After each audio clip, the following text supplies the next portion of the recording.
John Fredericks Radio Network and the John Fredericks Radio app. Joining us now is Ambassador Ann Patterson is with us. Now, Ann was a former ambassador to Pakistan from the United States, and she was also a former ambassador to Egypt. So these are two pretty key positions. Right now, she's president of the U.S. Qatar Council, and she most recently served as Assistant Secretary of State to John Kerry for Near Eastern Affairs 2013 to 2017.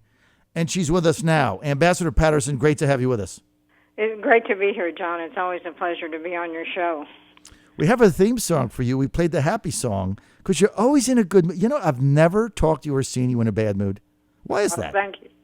I've never seen you in a bad mood either, for that matter. Well, that's true. But you're always in a good mood. Normally, diplomats, they can be a little, what's the word? Kind of dour types, long-time diplomats. But you're always happy and upbeat. And that's why I love having you on, because I love upbeat people, especially in the morning, Miss Ambassador. Yes. Okay, so let's go to Afghanistan and the Taliban. So the president apparently was planning to have this secret meeting in Camp David with the Taliban leaders, the president of Afghanistan, try to hammer out some kind of a deal. Obviously, the attack that had to fall through. What's your analysis of that? Well, John, I think the president, first he did the right thing to cancel this meeting, but I suspect he has no idea how he dodged a bullet on this. First of all, there wasn't really a deal, or there wasn't a deal that had been finalized, and the government of Afghanistan, President Ghani, hadn't really been brought into the whole process. I guess he was going to be brought in Camp David, but actually what I think would have been very dramatic and hugely damaging to the president would have been the optics. I suspect the president's really never laid eyes on these guys. And if you have laid eyes on these guys, it would be a very unnerving situation. I know there's allegedly a huge amount of turmoil in the administration about this, and whether we should be negotiating with the Taliban at all, and whether they can deliver on their promise to not cooperate with Al-Qaeda in the future. I mean, I think you have to negotiate with people that you fight. I mean, that's how wars end. So I certainly don't fault the president or Ambassador Khalilzad for that, though. So, can you elaborate? You said you don't think the president ever met these guys, and if he did, he'd be shocked. Miss Ambassador, can you elaborate on that?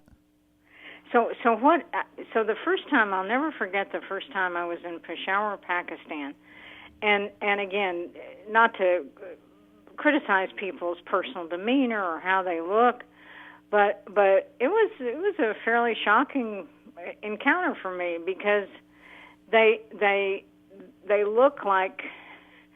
look really, really different, and they look like everyone's, I think, on how the American press would have played this.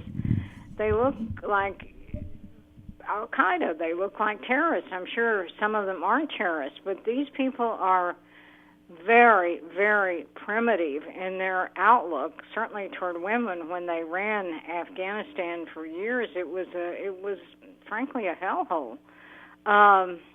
And I just don't think the president thought through this. He obviously thought he could get these people up to Camp David. He could hammer out a deal. I just don't think he thought through this at all, and he was very right to call it off. Miss Ambassador Patterson, would you say that it might have been misplaced hubris on behalf of the president?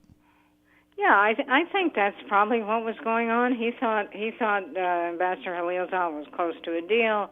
He was going to bring in President Ghani, who was going to come, and he thought he could put the final touches on a deal. But I agree with what Liz Cheney said. It was not proper just a few days before 9/11.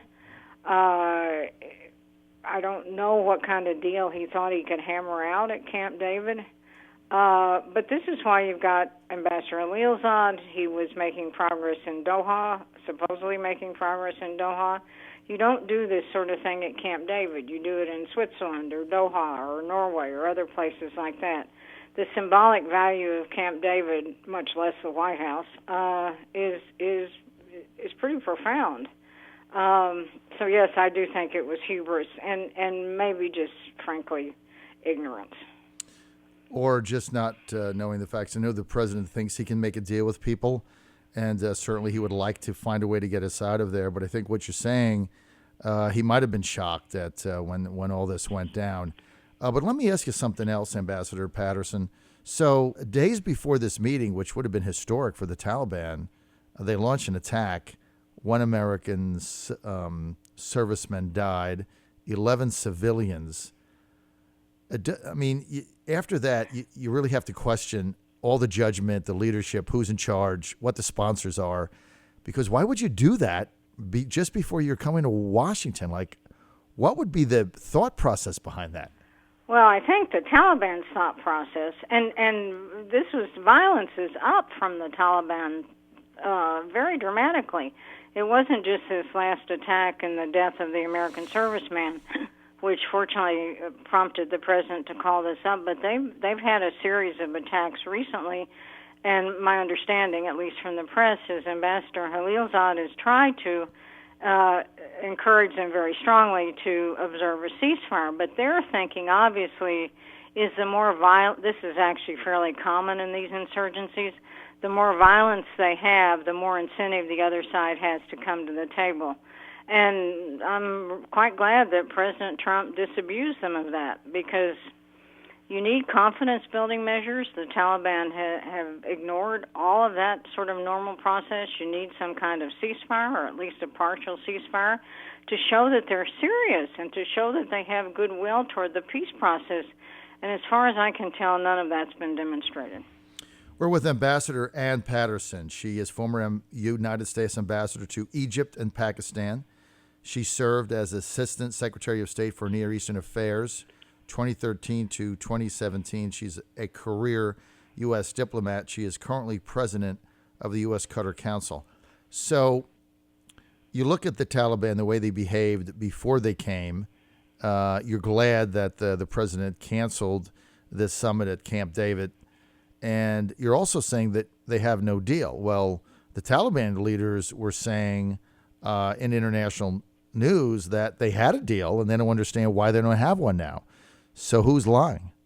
Well, they know better. Of course, they know better. They understand, and I certainly, from what I read in the press, they certainly had the outlines of a deal. They're probably surprised at the president's reaction. There's probably a lot of finger-pointing going on within the Taliban movement.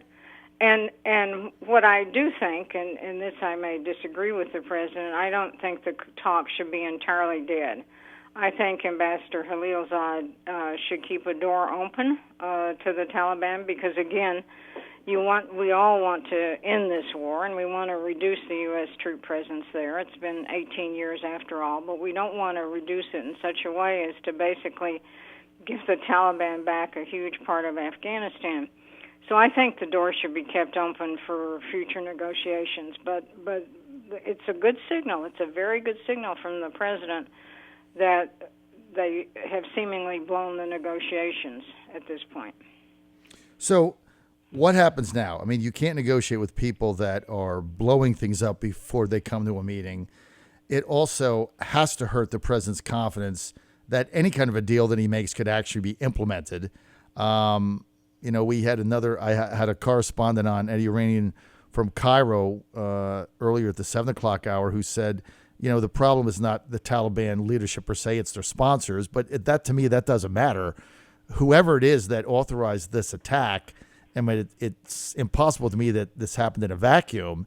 And so now if you have a deal, they just prove to you that they don't have even the leadership chain in order to implement it. So why have a deal that they are incapable of being able to do their piece of it? Where do you go from here?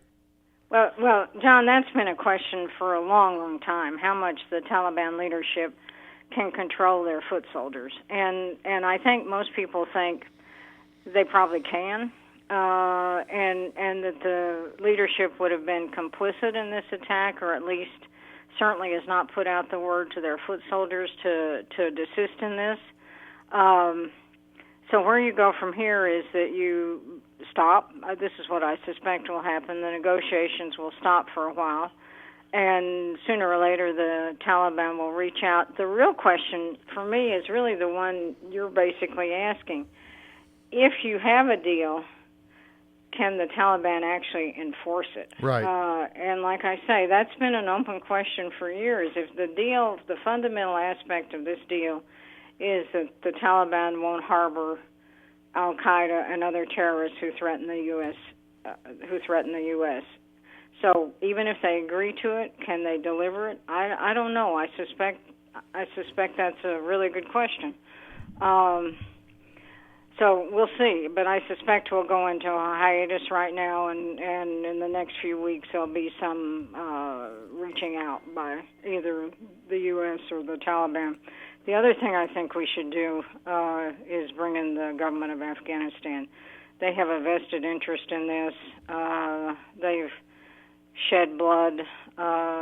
They've got to be in this process because they're the ones who will ultimately be left holding the bag. Well, that's what President Ghani said. Yes, I think it was last evening or yesterday afternoon. He said it's up to the Afghan government to be able to execute Afghan peace. Like, you can't have this really brokered by the U.S. So I think you're right about that. I mean, Ghani and the Afghan government has to be the one driving this. Right now, though, it seems like they're playing a secondary role, even though they control more of the country than the Taliban does. So explain to the layman out there why the model got turned upside down in the negotiations. Well, the model got turned out upside down because the Taliban have always wanted to negotiate with the United States, and obviously I think, I can't speak for Ambassador Khalilzad, but I think he viewed this certainly as the first step. In other words, you could get a deal with the Taliban because their main objective, of course, is the withdrawal of U.S. troops. But the problem is the people who really suffered in this are the Afghan security forces, the Afghan police, Afghan politicians, mayors, and government. They've been killed in droves over the past 18 years. Casualties for the Afghan police have been shockingly high. So they simply have to be brought into this process as a matter of fairness and humanity. But in fairness to Ambassador Khalilzad, it would be hard to imagine anyone more qualified in our government to lead these negotiations. He's been ambassador to Afghanistan. He speaks the language. He's been ambassador to the UN, ambassador to Iraq. So I suspect that this isn't the end of the process, and there'll be some opening again in the next few weeks. So let me ask you this, Ambassador Patterson. By the way, Ambassador Patterson, former U.S. Ambassador Egypt, Pakistan, served as most recently Undersecretary of State, 2013-17 with John Kerry, with Secretary Kerry. So, Ambassador Patterson, talks were going well when being brokered by the Qatari government in Doha, right? They were acting as the peace mediator. Talks seemed to be progressing. We were getting really, only reports we were getting out of there was progress. The relationship between the Trump administration and the state of Qatar has improved dramatically over the last 12 months, I would say. Agreed with that? Agreed, totally. Yeah, totally. The relationship is, the Emir had a incredibly good visit with President Trump a few weeks back. So relations are excellent. And one of the things I think the administration's very appreciative of is the Qatari willingness to host these talks, and they were making progress. The Qataris were both generous and efficient hosts, and that's why it's very hard why would you leave Doha to come to Camp David except for the president's personal role, because it was obviously a venue, a site that was working pretty well for the participants. Well, and then the Saudis and MBS got involved in it. They started squawking about the stupid thing that had to do with the location, like it shouldn't be in Doha. I mean, this is just more nonsense and I know I'm very critical of Mohammed bin Salman. I just don't think he's effective. But I don't know why the U.S. government would have just said, look, MBS, have a nice day. Things are going well. These are our negotiations. We understand you have to be involved in it, but we're not going to not do something because you're uncomfortable with it because of whatever your problems are with your ridiculous blockade in the Gulf or whatever nonsense is going on in there, why didn't they just stand up to MBS and say, look, Mohammed bin Salman, let's see, everything you've touched so far has gone to crap. You're like the reverse Midas touch of all time. So why does he have a say in this? Well, he doesn't really have a say. The Emiratis and the Saudis have frankly been jealous for a long time that Qatar has hosted these talks because, first of all, they get favorable reaction from the United States, and secondly, it's sort of an international prestige thing to do. Countries like to host peace talks because it shows that they're a serious player on the international stage. So this has really been going on for months, maybe even years, that the Emiratis and the Saudis didn't like these talks in Doha and have been more than a little jealous about it and wanted to host them. The Emiratis wanted to host them in the UAE too. So and I don't know why we don't get tougher on the Saudis. That's a really good question. The relationship with Saudi Arabia has been historically and strategically important for the United States, but I agree. I think this young prince is dangerous. Incompetent. Dangerous for Saudi Arabia and maybe ultimately dangerous for the United States as well. A very toxic combination of incompetence and impetuousness. That is a toxic duo right there. So I'm suspect of anything he does. And also, I don't know how you have a peace negotiation for Afghanistan in Dubai or the UAE when the Saudis and the UAE are dropping bombs on Yemeni school buses. I just don't see how that works. And so yeah, no, exactly, and that's why it's just really a question, in my view, of jealousy, and they don't like the fact that to put it bluntly, Qatar looks like a stable and internationally important country, and increasingly they look unstable and erratic, and so they don't like the contrast in terms of the international image. I think that's really what's behind this. Okay, only other topic on this, and I'll get off it, and then we'll close out with Hong Kong. But when the president, after Khashoggi and the whole MBS affair with that, the president said he was not going to sanction them. He was not going to change his policy toward the Saudi state based on Mohammed bin Salman, right? And basically what he said is leaders come and go, and I kind of got that. But he got tremendous criticism from the liberal media, as you remember, tremendous over this Khashoggi thing. Meantime, yesterday, I get Angus King from Maine, Foreign Relations Committee, and Todd Young, Republican from, I think, Arkansas, Illinois, Ohio, Indiana. Sorry. Todd Young, Indiana. Well, they go there and they meet with them and nice pictures taken with MBS, their Foreign Relations Committee. Not a peep out of the Washington media. Not a peep. Not even a story. I had to find it on some obscure site in the Middle East, and not even Al Jazeera had a story on it. It was some site based in England. I didn't see that either, John. I didn't see that they had met with him. But there's in fairness, the relationship has to be. United States needs a relationship with Saudi Arabia and not with MBS. But what I'm sort of like you, sort of surprised that there wasn't more coverage in the media of that meeting because I sure didn't see anything either. Well, that's why you command the Godzilla of truth in America. So even when I could tell Ambassador Patterson about a meeting that she didn't know about, and I know that you're dialed into everything, that's a good thing. That's why we play your happy song. Ambassador, in all seriousness, thank you for being with us. As always, great analysis. Final question, Hong Kong. Did Beijing blink? I don't think so. I don't know much about China, John. I've never followed China, but it seems pretty unlikely to me. Maybe in the short run, but I would suspect this isn't going to end well for these protesters and demonstrators. It's in some respects a question of scale. So we'll see. Ms. Ambassador, thank you for being with us today. Former Ambassador Ann Patterson, U.S. Ambassador to Egypt and Pakistan, and most recently served as Assistant Secretary of State, Near Eastern Affairs, 2013 to 2017. Thank you for your time today and your fantastic insight, Ambassador, Thank you, as John. always. Thank you so much. Always an honor to have you on. John Fredericks Radio Network. We will be right back. Stay with us.